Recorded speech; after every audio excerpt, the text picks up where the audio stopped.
आप अगर हालात ठीक है फिर हमारे 10 लाख सिक्योरिटी फोर्सेस फिर यहाँ क्या कर रहे हैं? फिर ये तो दुनिया का सबसे बड़ा गैरिजन है।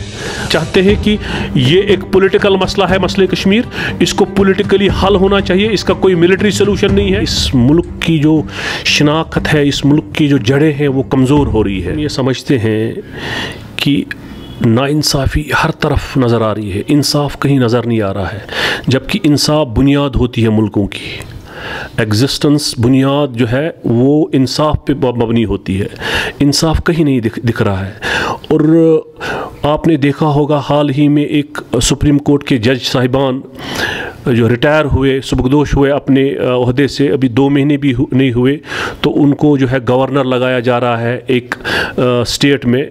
तो मैं समझता हूँ कि ये इस मुल्क के लिए ठीक नहीं है। इस मुल्क की जो शनाख्त है, इस मुल्क की जो जड़ें हैं वो कमज़ोर हो रही है। मैं समझता हूँ कि ऐसा नहीं होना चाहिए था। मैं ये समझता हूँ कि अल्लाह करे कि ये इत्तफाकन हो, क्योंकि उसी जज साहिबान जो पैनल था उसमें वो बैठा था जिसमें बाबरी मस्जिद का फ़ैसला हुआ, जिसमें ट्रिपल तलाक का फ़ैसला हुआ, जिसमें जो है हमने हाल ही में देखा कि जिसमें ये हमारा ये फ़ैसला हुआ। मैं समझता हूँ कि इंसाफ तो सबके सामने है कि अगर पूरे मुल्क में 2026 को ये डिलिमिटेशन हो रही है तो यहाँ पहले ही आप क्यों कर रहे हो? हम ये समझते हैं कि इनके अज़ाइम ठीक नहीं है, बीजेपी के, इनके कोलोफेर में तज़ाद है, इनकी कोशिश है कि यहाँ जो है डेमोग्राफी को चेंज किया जाए, और उसकी हमारी आखिरी उम्मीद ये थी इंसाफ का तकाज़ा हो, यहाँ के जो इंस्टीट्यूशंस हैं उन पे लोगों की नज़र थी। मगर हम ये देख रहे हैं कि इंस्टीट्यूशंस पे जो है उंगलियां उठ रही है, इंस्टीट्यूशंस की जो क्रेडिबिलिटी है वो दाव पे है। मैं समझता हूँ कि जो भी हुआ गलत हुआ, सही नहीं हुआ। बज़ाहिर जो हमारा कॉमन सेंस कहता है, जो हालात कहते हैं कि जम्मू कश्मीर के लोगों के साथ ज़्यादतियाँ हो रही है, हर सतह पे ज़्यादतियाँ हो रही है, इंसाफ कहीं नज़र नहीं आ रहा है, और ये इस मुल्क को जो है ले डूबेगी ये चीज़ें। ज़रूरत इस बात की है कि हमें हमें जो है इस संजीदगी से इन चीज़ों के बारे में सोचना चाहिए, अदरवाइज़ ये बहुत देर हो जाएगी।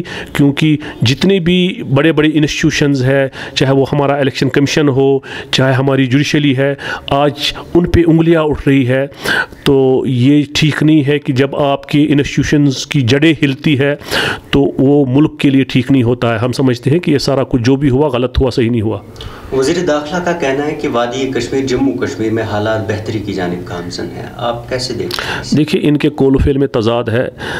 यही इनके ही कहने पे इलेक्शन कमीशन ने ये कहा कि ये हालात ठीक नहीं है, तो इसकी वजह से हम इलेक्शन नहीं कर पाएंगे।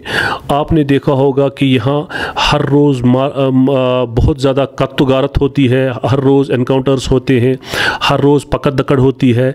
आप मुझे बताइए, पॉलिटिकल प्रोसेस की हम जब बात करते हैं, जो 5 अगस्त 2019 को हुआ वो इलीगल हुआ, अनकॉन्स्टिट्यूशनल हुआ, उसके रीज़न्स है कि कोई भी पार्लियामेंट का कानून हम पे डायरेक्टली जम्मू कश्मीर पे लागू नहीं होता था अनटिल एंड अनलेस कि उसको हमारी असेंबली वेट 2/3 मेजॉरिटी से करती। तो यही वजह है कि जब आप इंस्टीट्यूशंस को तबाह करते हैं, जब आप कानून आईन पे जो है हमला, हम समझते हैं उस दिन ये आईन पे हमला हुआ, जो जम्मू कश्मीर के नहीं हिंदुस्तान के आईन पे हमला हुआ। और आप देखिए जितनी भी ह्यूमन राइट्स जो है ऑर्गेनाइजेशंस है, प्रेस है, उन पे कदगने हैं। यहाँ पॉलिटिकल प्रोसेस नहीं डिरेल हुआ है, पॉलिटिकल वर्कर्स, पॉलिटिकल लीडर्स को जो है जेलों में बंद किया जा रहा है, उनको धमकाया जा रहा है। हमारे जो है इंस्टीट्यूशंस को है उनको टूल के तौर पे इस्तेमाल किया जाता है। तो आप देखिए यहाँ जब नेशनल हाईवे पे हमारे सिक्योरिटी फोर्सेस मूव करते हैं, हमारी जो है एम्बुलेंस को रोका जाता है, हमारे स्कूल बसेस को रोका जाता है, तो आप कहते हैं हालात ठीक है। अगर हालात ठीक है फिर एक पॉलिटिकल वर्कर उसको जब वॉशरूम भी जाना पड़ता है तो वो सिक्योरिटी पर्सन को साथ लेता है। तो यहाँ कहाँ किस ख्वाब गफलत में आप रह रहे हो? आप अगर हालात ठीक है फिर हमारे 10 लाख सिक्योरिटी फोर्सेस फिर यहाँ क्या कर रहे हैं? फिर ये तो दुनिया का सबसे बड़ा गैरिजन है। आप मुझे बताइए, आप जुल्म ज़्यादतियाँ जम्मू कश्मीर के लोगों के साथ साथ करते हो, जब आप एक पुरानी स्टेट को 2 यूनियन टेरिटरीज में बदलते हो, तो ये आप हमें ज़िल्लत का सामना करना पड़ता है पूरी दुनिया में। हमने ये कहीं नहीं देखा था। अगर आपको वाकई हमारी ज़मीनें आप हमसे छीन रहे हो, वो भी ज़ोर ज़बरदस्ती की बुनियाद पे, हमारे रिसोर्सेज आप छीन रहे हो। यहाँ का देखिए, जब हम पावर की बात करते हैं, NHPC यहाँ से 2 रुपया पर यूनिट नॉर्थ ग्रिड में लेती है, वहाँ से नॉर्थ ग्रिड से हमें जिनका रिसोर्स है 12 रुपया पर यूनिट मिलता है। तो ये तो नाइंसाफ़ी है, ये तो जुल्म है हमारे साथ, जम्मू कश्मीर के लोगों के साथ। और ये तो आया है, ये कोई ढकी छुपी बात नहीं है। और अनएम्प्लॉयमेंट की जब हम बात करते हैं, सबसे ज़्यादा अनएम्प्लॉयमेंट हमारे स्टेट में है। आप देखिए, ज़मीनों की जब हम बात करते हैं, ज़ोर ज़बरदस्ती हमसे छीनने की कोशिश की जाती है।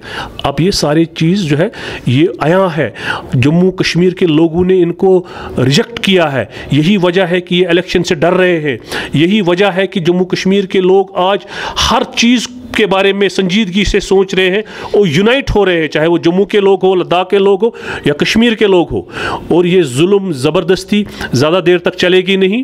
इंसाफ का बोलबाला होना चाहिए। हम चाहते हैं कि ये एक पॉलिटिकल मसला है, मसले कश्मीर, इसको पॉलिटिकली हल होना चाहिए। इसका कोई मिलिट्री सोल्यूशन नहीं है।